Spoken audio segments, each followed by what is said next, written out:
Sure yung butter. 1/2 cup na sugar, wash sugar. Haluin muna natin to para hindi siya tumalsik. Then saka natin i-mixer.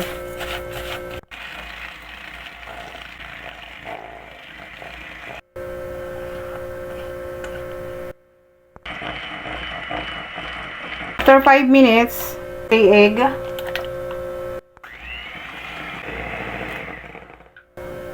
Isang kutsarang vanilla.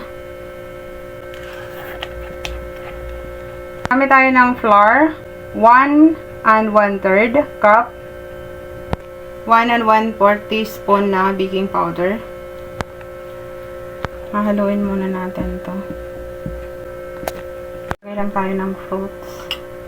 Fruit cocktails ang gamit ko. Gagawa na tayo ng cake. Fruits. Ayan. Gawin lang natin siya. Fruit cake. Ang ating gagawin guys para sa Pasko. Madali lang gawin. Naglagay pala ako before ko inilagay itong paper cake na to, nilagyan ko muna ng butter para dumikit. Then ilalagay na natin itong mixture natin. Fruit cake ang ating cake ngayon para sa Christmas. Ayan, pantayin lang natin guys. Gamit yung ating spatula. Para hindi siya Ayan. So, maglalagay lang tayo ng toppings. Lubog lang natin ang papaya. Raisin ito guys, raisin. Gusto ko yung raisin.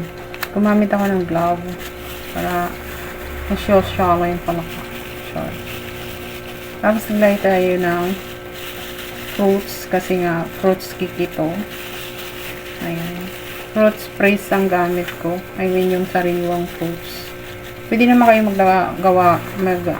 maglagay ng fruits na dry. Nasa inyo yun. Ang available kasi sa akin yung fruits na sariwa. Okay naman yun. Lagyan tayo ng raisin para design na rin. Diba? Maganda kasi para sa Christmas. Para sa Christmas, para makulay yung buhay. Char. So, ibibake ko na to. Preheated oven is 180. And then preheated oven 5 minutes. Bibake natin to ng 45 minutes. Lagay lang natin dito. So, yan yung ating fruit cake. Already done na yung fruit cake. Christmas time cake. Bagay din siya guys, gawin natin business. Magpa-order kayo.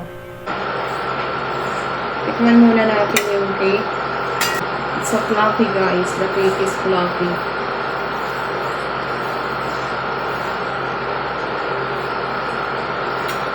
Yummy!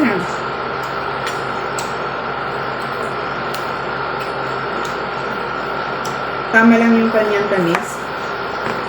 Bagay na bagay sa aking ginawa mo.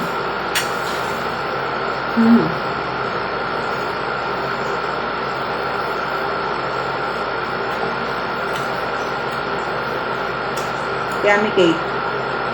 Fruits cake.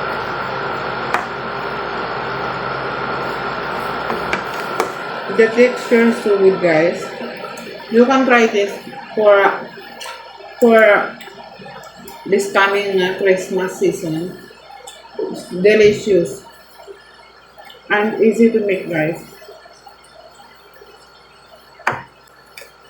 The cake is yummy. Thank you guys for watching. Please subscribe to my YouTube channel and follow my Facebook page. If you buy something, please click the yellow basket in my TikTok shop. You can try this guys. This fruit and delicious. And tama lang yung kanyang tamis. Hindi siya matamis na sobra. Sobrang fluffy niya. Pansinin niyo yung kanyang texture. It's so fluffy.